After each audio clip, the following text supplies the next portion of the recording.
Hello everyone, welcome to युक्ति professional classes. इस video में हम आर्बिट्रेशन एंड कंसिलिएशन एक्ट के एमसीक्यूज देख रहे हैं। अगर आपने मेरे चैनल को सब्सक्राइब नहीं किया है तो मेरे चैनल को सब्सक्राइब शेयर एंड लाइक जरूर करिए।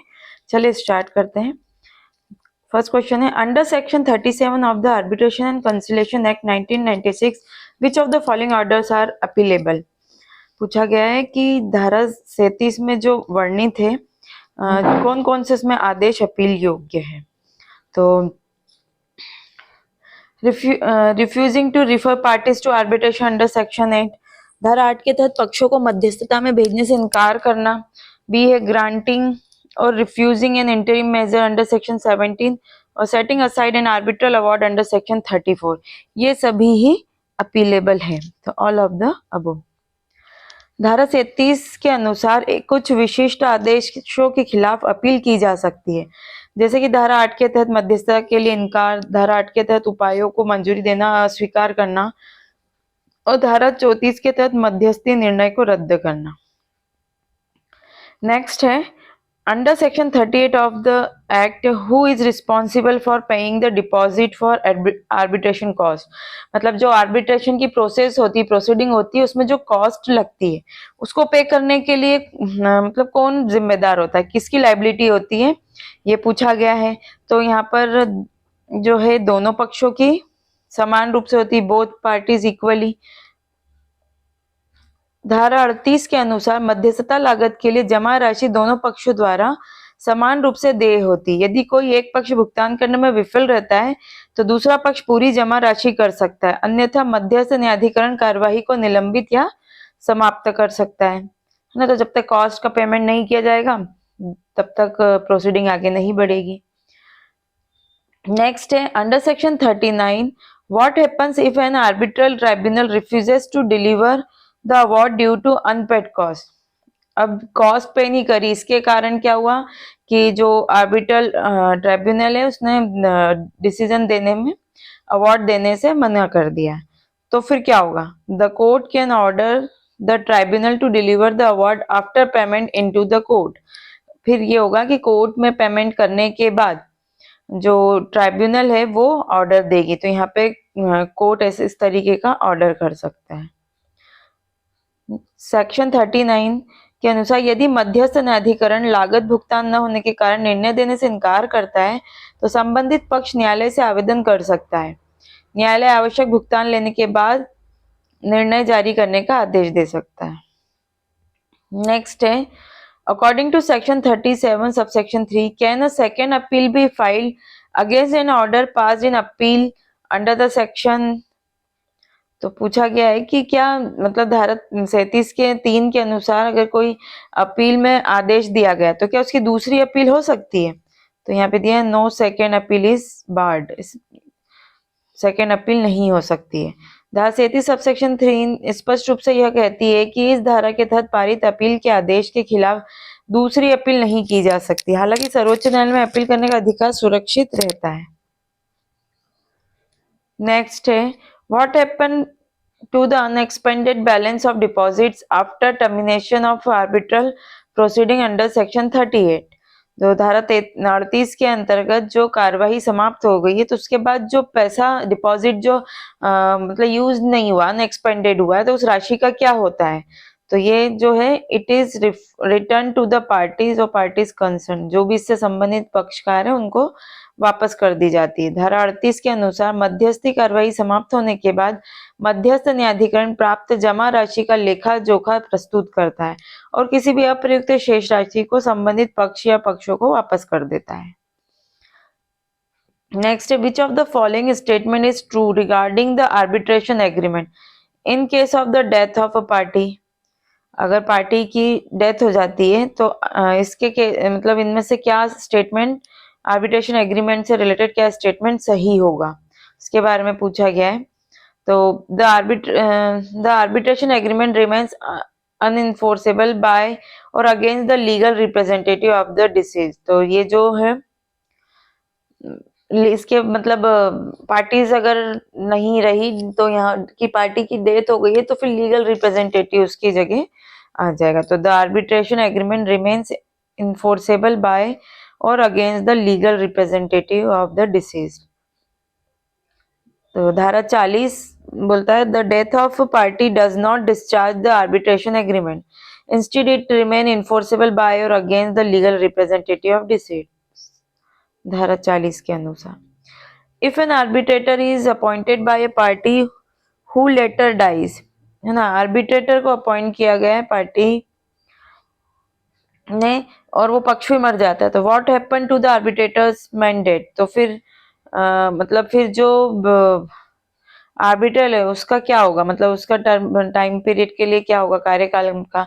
The mandate of the arbitration continuous despite the death of the appointing party, जिसने अपॉइंट किया उसकी डेथ होने के बाद भी वो कंटिन्यू रहेगा, क्योंकि इसकी जगह लीगल रिप्रेजेंटेटिव आ जाएंगे पार्टी की जगह। तो यहाँ पे जो उसने डिसाइड किया था पार्टी ने वही आर्बिट्रेटर रहेगा। सेक्शन 40 सबसेक्शन 2 में बोला गया the death of the party who appointed N arbitrator does not terminate the arbitrator's mandate, the arbitration proceeding continue as usual.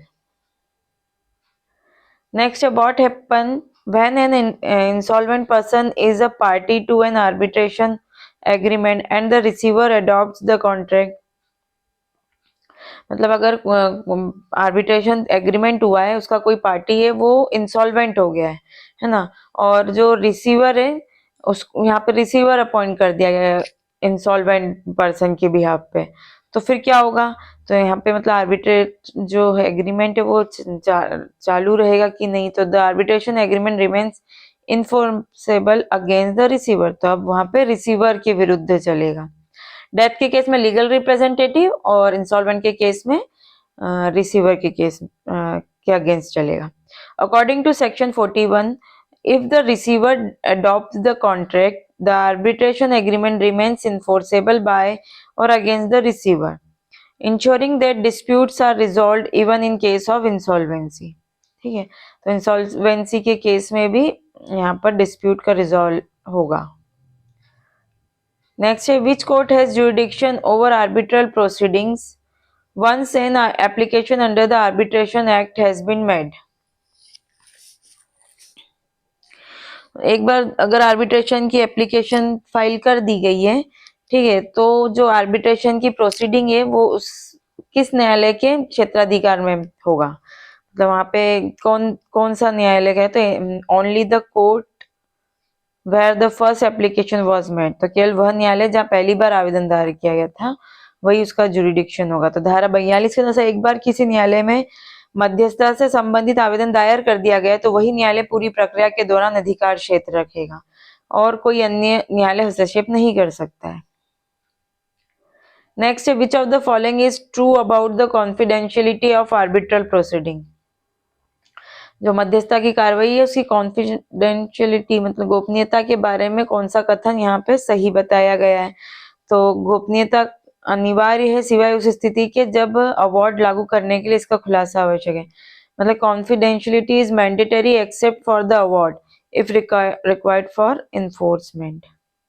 Section 42 subsection A बोलता है कि confidentiality must be maintained for all arbitral proceeding except for the award, award को छोड़ के बाकी सारी मतलब proceeding पूरी गोपनीय होगी, which may be disclose if necessary for enforcement, तो इन्फोर्समेंट के लिए जो जरूरी है बताना। Under the arbitration conciliation act which act applies to arbitration proceeding as it applies to court proceeding, मतलब कौन सा अधिनियम मध्यस्थता कार्यवाही पर उसी तरह लागू होता है जैसे यह न्यायालय कार्यवाही पर लागू होता है, तो मतलब जहाँ कोर्ट पर भी लागू होता है वहां पे मतलब लिमिटेशन एक्ट ऐसा है जिसमें टाइम पीरियड दिया है कि इतने टाइम पीरियड में आपका सूट प्रोसीडिंग या जो भी है एप्लीकेशन फाइल होनी चाहिए ना इस लिमिटेशन पीरियड में, तो ये कोर्ट में भी लागू होता है, कोर्ट की कार्यवाहियों में भी, और सेम हमारी जो आर्बिट्रेशन प्रोसीडिंग है उसमें भी लागू होगा। तो section 43 of the arbitration conciliation act state that the limitation act applies to arbitration in the same manner as applies to the court proceeding, जैसे कोर्ट प्रोसीडिंग में अप्लाई होता है वैसे ही होगा।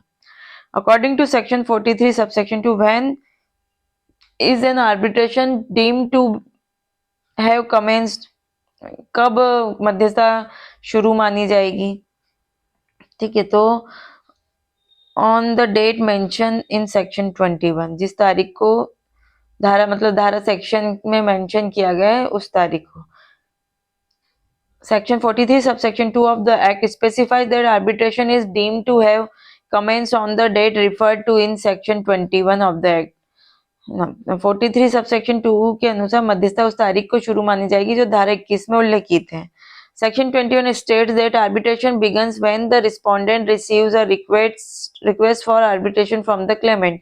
मतलब जब सेक्शन 21 में ये बोला है कि आर्बिट्रेशन कब चालू हो जाएगा, जब रिस्पोंडेंट जो है ना, प्रतिवादी है, उसको नोटिस मिल जाता है रिक्वेस्ट फॉर आर्बिट्रेशन का, कि रिक्वेस्ट की गई है ना, क्लेमेंट से कि मध्यस्थता शुरू करनी है, इस तरह की सूचना मिलती है, तो यहाँ मध्यस्थता शुरू मान ली जाएगी।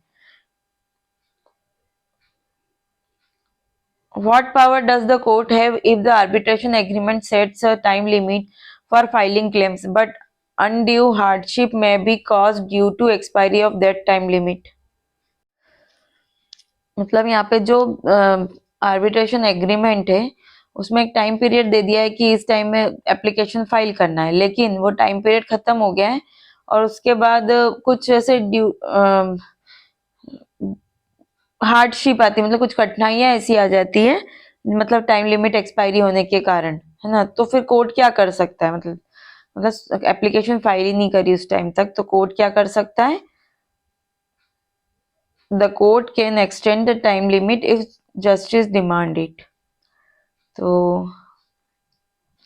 Section 43 subsection 3 of the act provides that if an arbitration agreement sets a deadline for initiating arbitral proceeding but undue hardship may result, the court may extend the time period as required by justice।